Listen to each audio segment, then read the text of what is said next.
Bien-aimés, bienvenue dans la vie abondante en action. De par cette chaîne, nous aurons des temps d'évangélisation, des partages pour exhorter, pour étudier la parole de Dieu, enseigner également, conformément à la source de la vie abondante, l'auteur du salut éternel, qui est notre Seigneur Jésus-Christ. Nous aurons aussi des temps de prière, selon que le Saint-Esprit nous orientera par sa grâce, pour les personnes en détresse, les affligés, les malheureux, les couples, les familles, les peuples, les nations, etc. Je vous prie de bien vouloir vous disposer afin de participer pleinement à la vie abondante pour également en jouir convenablement. Bien-aimés, on rend grâce à Dieu pour sa fidélité surabondante à notre égard. Et nous voici dans le 12e chapitre du livre de Daniel.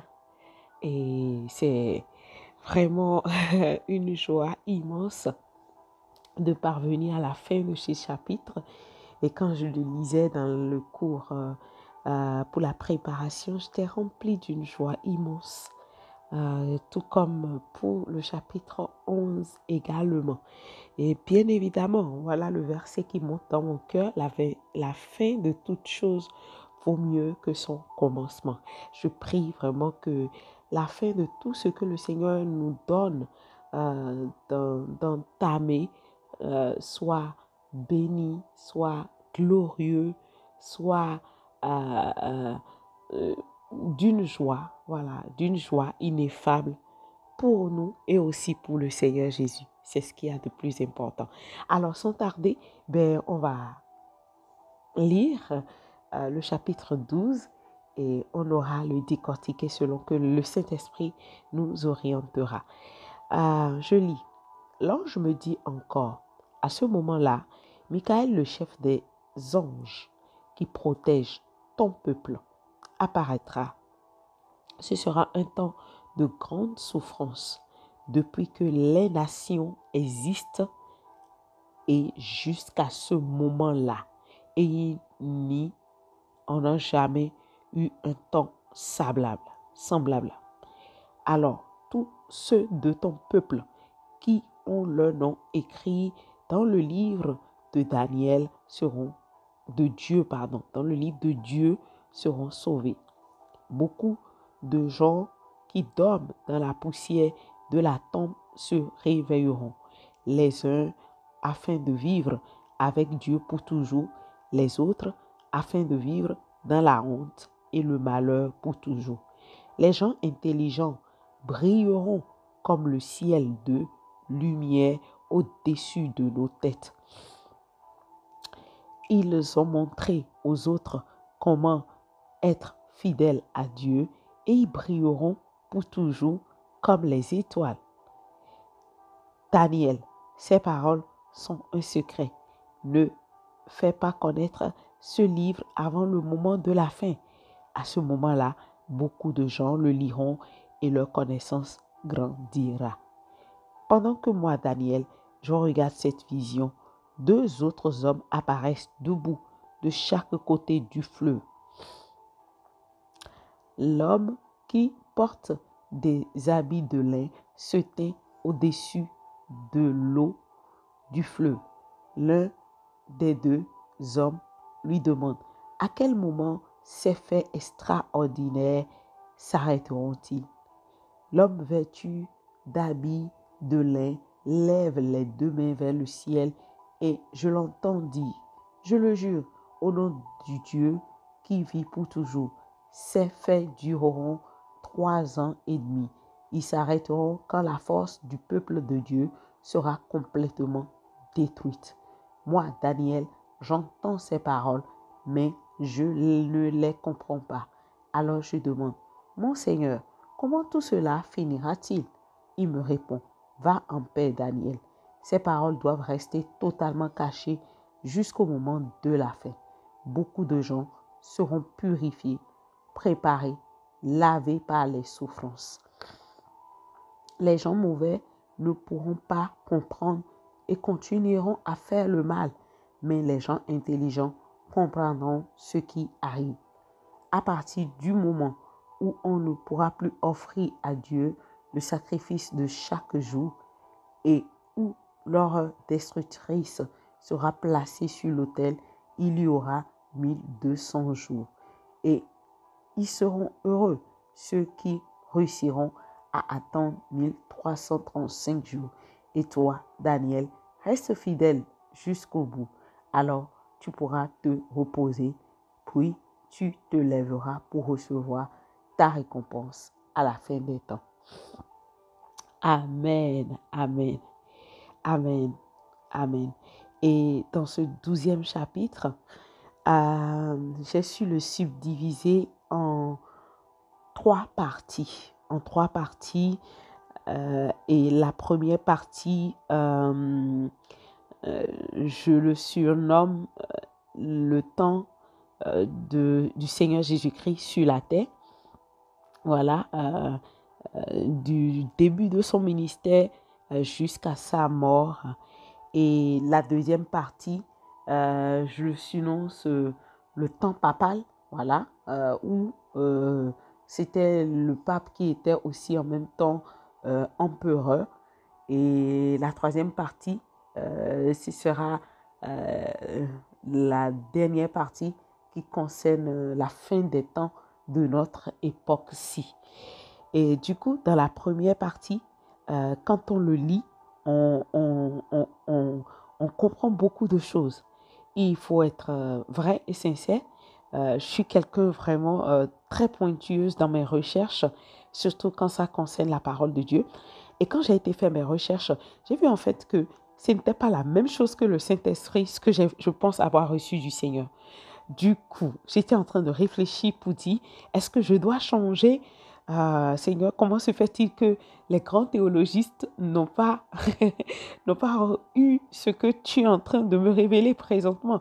Et bon, j'ai compris qu'à chacun son lot, comme je l'ai eu à donner. Dieu donne à chaque personne selon qu'il le veut. Et je ne me prétends pas non plus être détentrice d'une vérité quelconque. Non, je sais qu'une grâce m'a été donnée. C'est la grâce du discernement et de la compréhension. Voilà. Donc, qu'est-ce qui me fait comprendre que c'était la période du Seigneur Jésus-Christ? On lit ceci, on dit, ce sera un temps de grande souffrance. Depuis que les nations existent et jusqu'à ce moment-là, il n'y a jamais eu un temps semblable. Et c'est ce que dit en fait le verset 1 encore. Et la suite dit ceci. Alors, tous ceux de ton peuple qui ont leur écrit dans le livre de Dieu seront sauvés. Beaucoup de gens qui dorment, le verset 2, qui dorment dans la poussière de la tombe se réveilleront. Qui vous souviennent que le Saint-Esprit m'avait déjà révélé qu'il y a beaucoup de débuts et beaucoup de fins. Ok? Et j'ai eu la compréhension en le détaillant sur plusieurs messages. Donc, ce message-ci, en fait, parlait de l'introduction du Seigneur Jésus-Christ, ce qui va se passer. Et c'est vrai que beaucoup d'enseignements bibliques ne sont pas malheureusement actés sur ce point. Parce que il est très vrai que ce serait très bien que le corps de Christ sache que oui, la résurrection, elle est effective et que quand même les disciples en ont fait un sujet où on voulait les lapider à mort, mais la vérité était dans la parole de Dieu.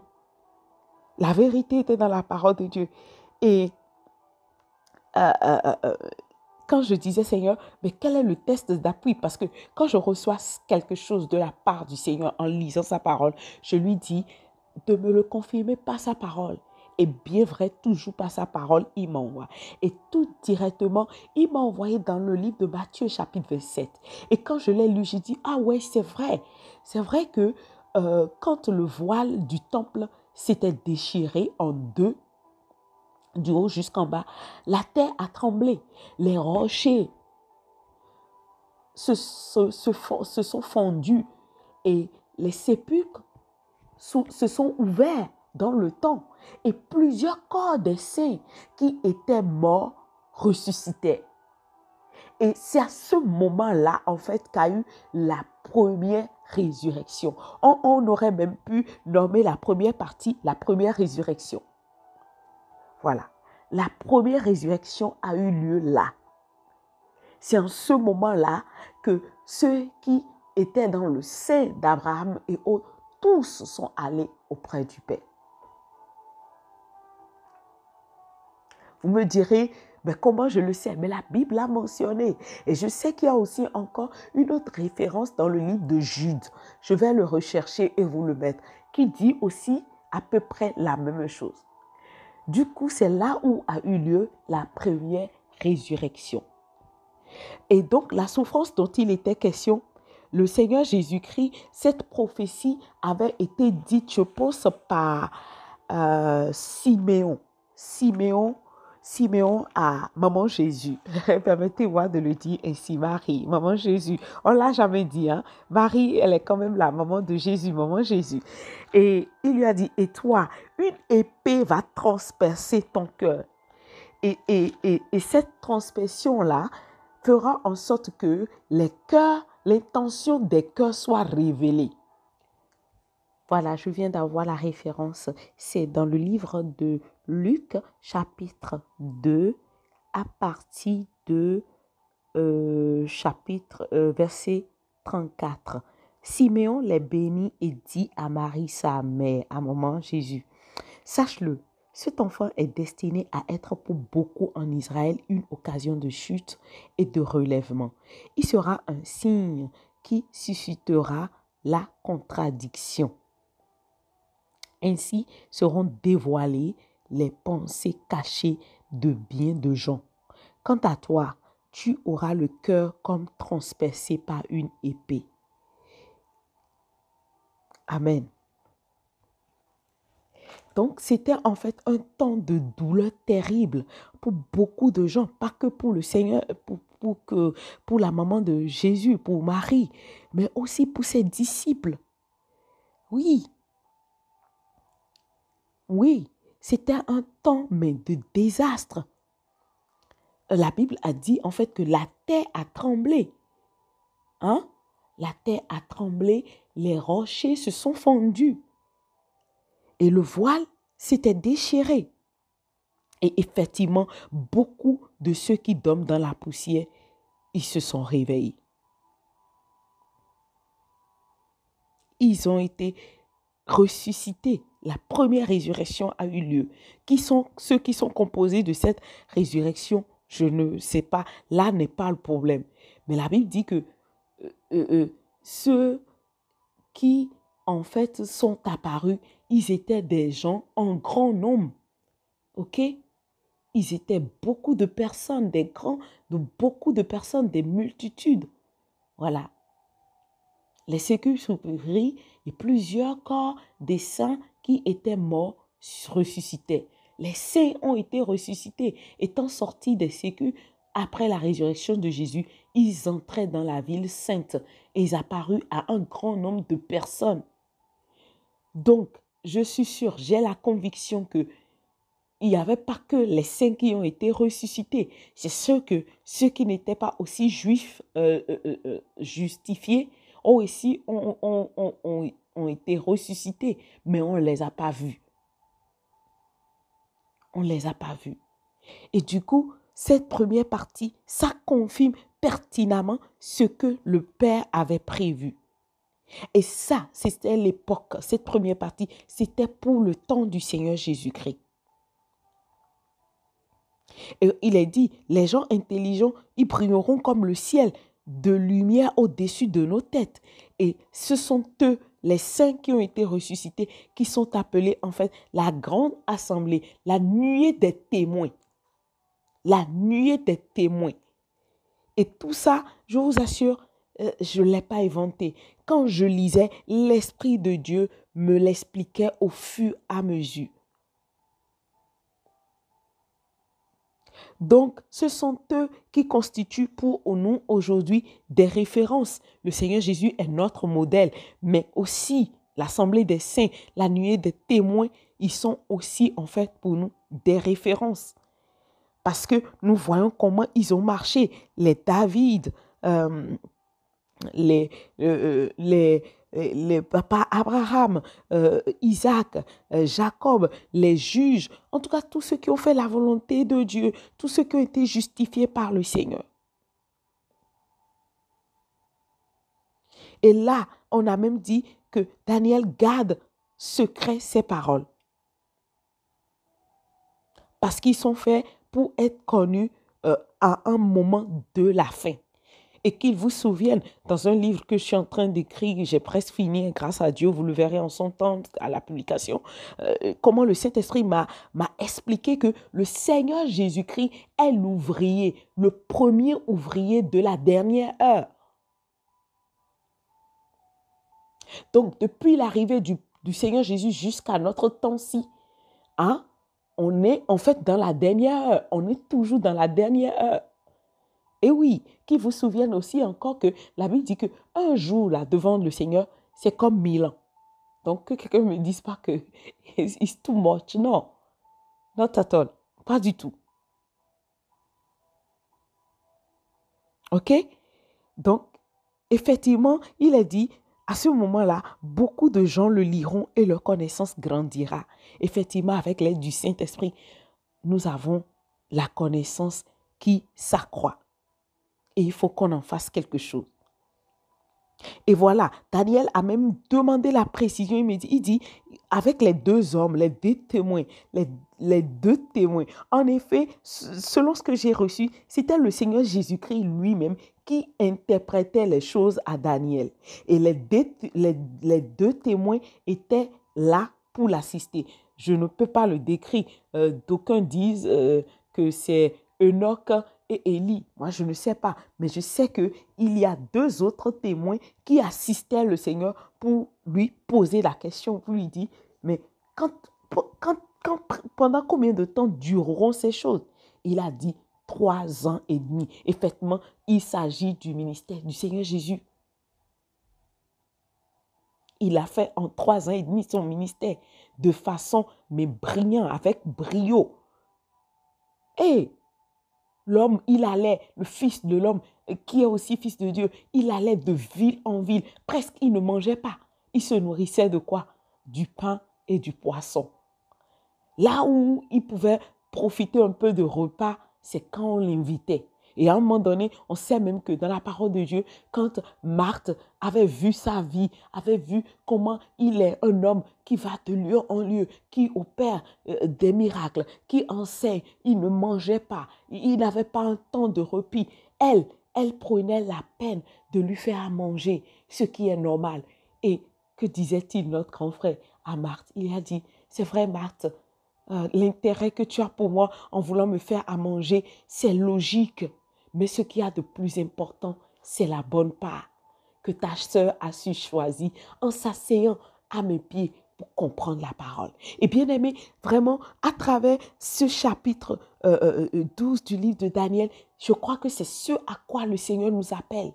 Parce que surtout nous, le corps de Christ, hein, nous devons être maintenant en retour les gens intelligents, d'accord, qui doivent briller comme le ciel de la lumière dans notre époque, de par la connaissance, en marchant la tête haute, ne se laissant point soumettre à aucune entité ou à aucune principauté, surtout dans notre ère-ci. Il y en a tellement de partout, même dans le corps du Christ, chose qui est malheureuse. Et notre objectif doit être de connaître la parole, pas selon la lettre, mais selon l'esprit. Vous voyez, j'ai jamais su que le chapitre 12 du livre de Daniel transportait en fait de telles révélations. Je ne savais pas. Je ne savais pas que c'était fait en 3 parties. Et que la première partie était la description du ministère du Seigneur Jésus-Christ, qui était un ministère époustouflant, qui continue encore d'impacter la terre.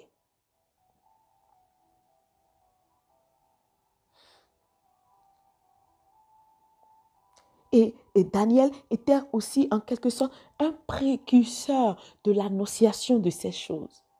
Et aujourd'hui, nous, dans notre époque, qui c'est qui est le précurseur de l'annonciation des choses à venir? Peut-être que quand on abordera le livre de l'Apocalypse, notre prochain livre d'études, le Saint-Esprit va dévoiler encore beaucoup de choses pour qu'on comprenne. Parce que c'est à nous-mêmes d'aller chercher, c'est à nous-mêmes de sur soi, ce qui fait notre bonheur sur cette terre, pour aller rechercher le Seigneur afin de connaître ces choses. Ça a de prix, bien-aimé. Ça a un prix inestimable. Inestimable. Et ce que je fais aujourd'hui, quand parfois je veux me dire, alors Seigneur, c'est vraiment ce à quoi tu m'appelles. Il y a juste une parole qui me rappelle. Je ne peux pas encore le dire ici, mais qui est pour moi d'une conviction, mais vraie, sans défaut, et qui m'apaise pour avancer. Et donc, ici, peut-être que vous êtes quelqu'un qui avait tellement toujours peut-être douté du ministère du Seigneur Jésus-Christ sur cette terre. Surtout aujourd'hui, avec cette histoire de panafricanisme chez mes confrères africains. Je sais qu'avec la grâce de Dieu, j'aurai le temps de faire un podcast sur panafricanisme et la foi. Quel intérêt? Parce qu'aujourd'hui, il y a trop de déraillements. Je l'avais déjà dit, ce n'est pas parce que nous venons à en trouver des failles, d'accord, de par ce que les puissances coloniales ont eu à effectuer, qu'il faut abandonner la richesse, d'accord, qui était la préoccupation primordiale de Dieu, qu'il leur avait confiée pour nous. Certes, c'est vrai qu'ils l'ont fait avec beaucoup de duplicité, avec tout ce qui pouvait leur apporter leur profit et leur intérêt.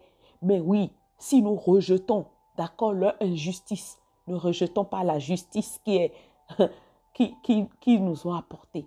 Et cette justice, c'est le Seigneur Jésus-Christ. Il est hors de question que l'Afrique, dans sa gloire, dans ce temps de relèvement, s'attache aux idoles, au vaudou et autres. On ne peut pas être sauvé par cela. Le salut de Christ Jésus est la chose la plus importante et son œuvre, elle est restée effective. Daniel, là, il le dit, du chapitre 1 jusqu'au chapitre 7. Cela a été dit, mais clairement. Et si vous savez lire et que l'Esprit de Dieu en vous, vous aurez la conviction, la compréhension entière. Ça, aucun théologien ne me l'a enseigné. Mais c'est le Seigneur lui-même qui me l'a enseigné, pas son esprit, qui l'a décortiqué avec des versets à l'appui. Et voilà pourquoi j'abordais les versets, les références qui soutenaient ce que je pense avoir reçu de l'esprit. Donc, pour aborder la deuxième partie, on a vu que, oui, il avait dit en fait que moi, Daniel, j'entendis ces paroles à partir du verset 8, mais je ne les comprends pas. Alors, je demande, mon Seigneur, comment tout cela finira-t-il? Il me répond, va en paix. Donc, ça veut dire que ne cherche pas trop à t'en préoccuper parce que de toutes les façons, ça ne se passera pas en ton temps. Ce n'est pas quelque chose qui va se passer dans ton temps. Il dit, ces paroles doivent rester totalement cachées jusqu'au moment de la fin. Alléluia. Alléluia. Alléluia. Et beaucoup de gens seront purifiés, préparés, lavés par les souffrances.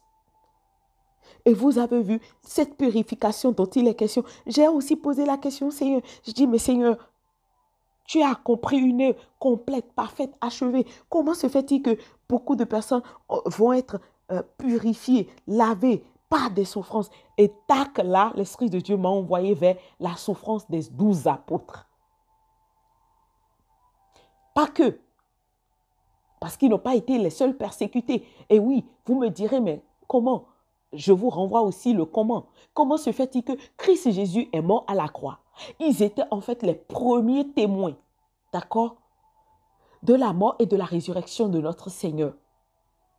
Et pour autant, l'évangile qu'on annonce aujourd'hui, l'évangile à l'eau de rose, ils n'ont pas connu ça, Ah, la suntakaraba. Ils n'ont pas connu ça. Les premiers disciples n'ont pas connu ça. Les apôtres, disciples de notre Seigneur Jésus, n'ont pas connu ça. Ils ont souffert. Il faudra que je cherche en fait la vidéo qui parle en fait de leur souffrance. Comment il y a un apôtre qui a été crucifié tête en bas, pieds en l'air, un autre qui a été jeté dans les rochers, un autre qui a été jeté dans de l'huile chaude, un autre qui a été jeté dans les animaux pour être mangé. Ah ouais, vous voyez ça? Et moi, ce n'est pas moi qui le dis, oh, c'est la parole. C'est en lisant que le Saint-Esprit me donne comment on dit, le décortiquage de chaque parole. Et il n'y a pas que, parce que quand le Seigneur Jésus, tous ces temps sont passés et tout, je vous avais déjà expliqué comment le livre de Daniel, à mon avis, aurait été autrement disposé. D'accord? Et on avait vu comment beaucoup de personnes ont été persécutées dans le temps de l'empereur Néon. On avait parlé de ça. Et tout ça, c'était après l'époque du Seigneur. Vous voyez? Donc, la souffrance du Seigneur, l'œuvre achevée, ne nous épargne pas la souffrance de la persécution. Je dis bien la souffrance de la persécution. Parce qu'il a dit ceci, il a dit, s'ils ont fait ça à un bois vert, qu'en serait-il du bois sec? Et bien aimé, nous ne sommes pas à l'abri. D'accord? Je vous ai déjà dit la fois dernière, les autres fois, que la roue tourne, la roue tourne, la roue tourne, la roue tourne, la roue tourne. Et là, notre époque s'y est en train d'aller vers la fin des fins, selon moi, enfin. Parce que Dieu, il est suprême, souverain, il peut décider comme il le veut. D'ailleurs, le Seigneur Jésus lui-même, il ne sait même pas quand la trompette là va sonner. Et c'est à titre personnel, à travers cette précision que je me dis, je suis sûre que Dieu peut faire autrement. D'accord? Mais pour autant, qu'est-ce qu'on doit comprendre là?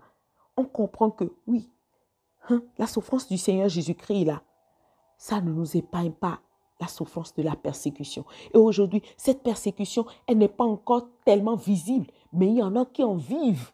Il y a beaucoup de personnes qui vivent des persécutions de par, en fait, des sociétés secrètes dans certaines nations.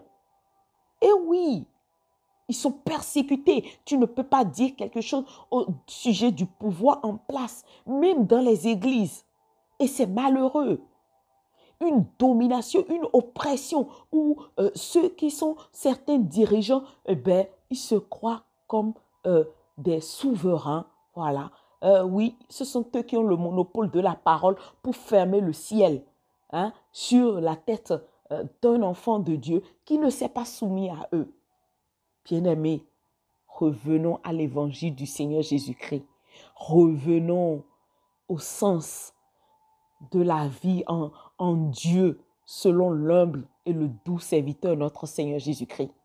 Parce que tout ce qu'on aura à faire, on va rendre compte. Même si on sera sauvé devant le tribunal du Seigneur pour la récompense, il y a des gens qui se verront, d'accord, on prendra leur récompense là, on va les donner à d'autres qui sont moins qu'eux, tout simplement parce que ils se sont appuyés sur le don, sur les talents de ces personnes-là pour faire leur ministère. Ou qu'ils en ont carrément détourné, à travers des moyens mystiques et occultes. Et comme Dieu est juste et parfait, ben, la justice se fera certainement. D'accord? Et pour la dernière partie, on doit comprendre que qu'importe ce qu'elles seront, ces souffrances, ces difficultés, nous devons rester vaillants, persévérants jusqu'à la fin. Même si la trompette ne sonne pas à notre époque, d'accord?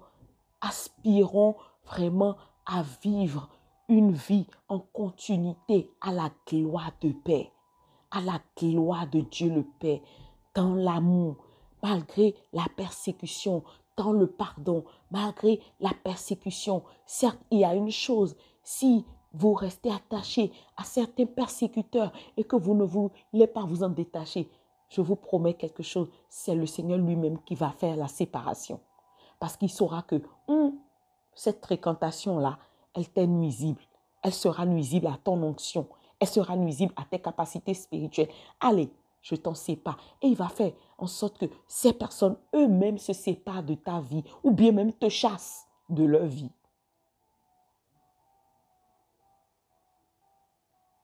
On est presque à la fin. Je vais faire un résumé rapidement.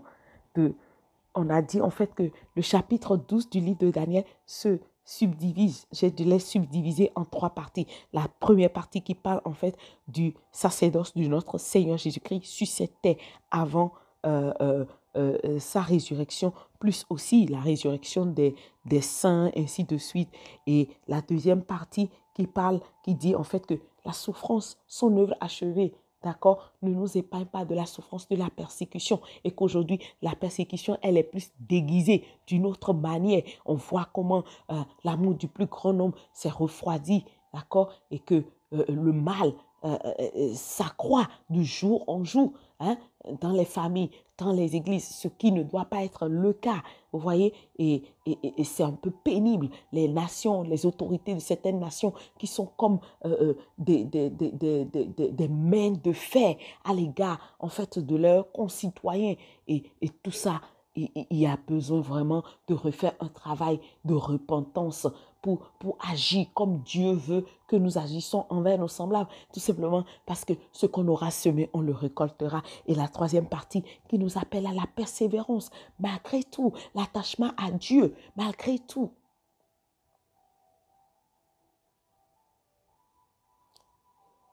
Et je veux m'arrêter ici. Je vais encore faire un appel pour le salut. Es-tu là? Et tu hésites encore? Voilà encore une partie qui démontre clairement que le Seigneur Jésus-Christ est venu sur cette terre. On ne peut pas contourner ça. Et Daniel l'a dit. Daniel fait partie d'un énième prophète, hein, le dernier des prophètes qui a eu ses révélations à propos.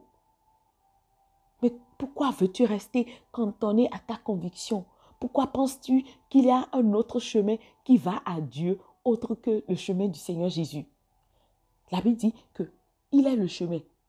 Il n'est pas un chemin. Quand on dit il est un chemin, si on disait en fait qu'il est un chemin, c'est qu'il y a plusieurs chemins. Mais quand on a dit qu'il est le chemin, ça veut dire que c'est l'unique. Il n'y en a plus autre. La vérité et la vie. Le salut par grâce, c'est vrai, ça ne nous épargne pas les persécutions, les souffrances.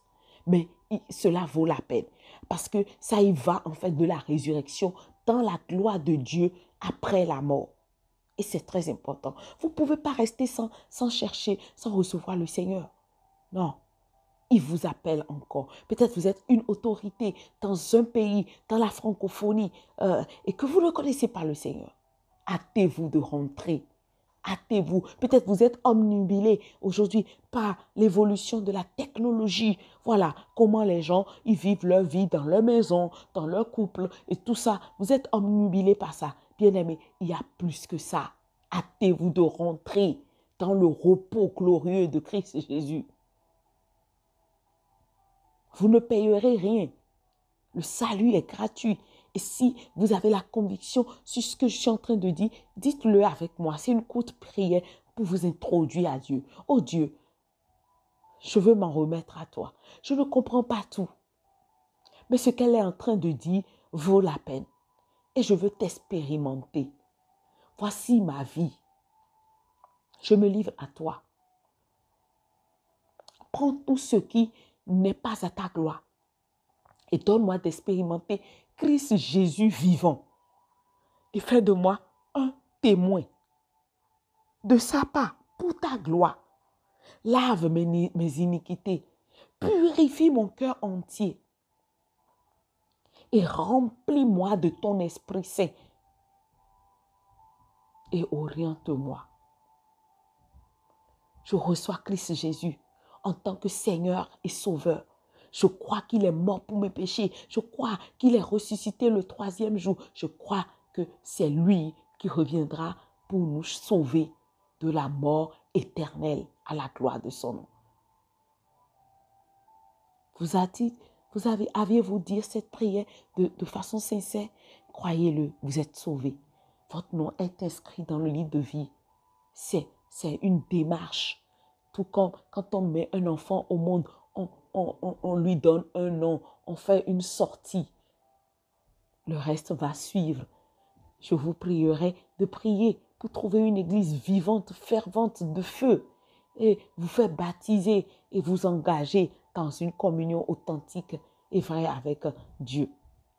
Je vais m'arrêter là et je vais prier pour le corps de Christ. Père, je te dis merci pour ce dernier chapitre dans le livre de Daniel qui est très instructif, enrichissant, qui donne encore plus de clairvoyance, de révélation. Et je te prie, Père, je te prie pour le corps de Christ, de par le monde entier. Accorde-nous la force de la persévérance dans le nom de Jésus. C'est vrai que nous sommes envahis par une multitude de choses aujourd'hui qui cherchent à nous détourner de toi. Tendre Père, je prie dans le nom de Jésus que rien sur cette terre, ni dans le monde invisible ou physique, ne nous éloigne de toi dans le nom de Jésus. Accorde-nous de rester enracinés, de rester attachés à toi. Qu'importe les difficultés, les persécutions, ce que c'est que nos réalités, donne-nous, Seigneur, cette force de focus sur toi et sur toi seul. Et que tu nous accordes la grâce de jour en jour de faire des progrès avec toi, sans nous comparer à qui que ce soit, mais en ayant le regard fixé sur toi. Merci parce que tu le fais. Au nom de Jésus-Christ, nous avons prié. Amen. Amen. Bien-aimés, c'est la fin de cette dernier chapitre du livre de Daniel. À Dieu seul toute la gloire. Et je pense que selon que je suis en train de le ressentir, il sera fait une petite pause, pas une petite pause vraiment qui va nous empêcher d'avoir en fait des choses en ligne. Non, mais je pense que ce serait une petite pause pour aller se ressourcer. Il le faut. On ira aller vraiment, comment on dit, ruminer tout ce qu'on a mangé par le passé, voilà, et se laisser encore être imprégné de sa vie pour revenir plus fraîchement et aborder le livre d'Apocalypse. Je ne sais pas combien de temps ça va prendre. De toutes les façons, quand l'étude sur le livre d'Apocalypse va débuter, vous l'aurez sur la chaîne. Alors, je lève mes mains vraiment en signe de relâchement de la vie de Dieu, de la paix de Dieu sur vous, voilà, sur vos familles, sur tout ce qui est à vous, dans le nom de Jésus. Demeurez pleinement bénis et sachez que mes salutations, elles sont effectives et je vous transmets aussi celles de mon grand frère, le glorieux Seigneur Jésus-Christ. À très bientôt, Dieu voulant. Au revoir.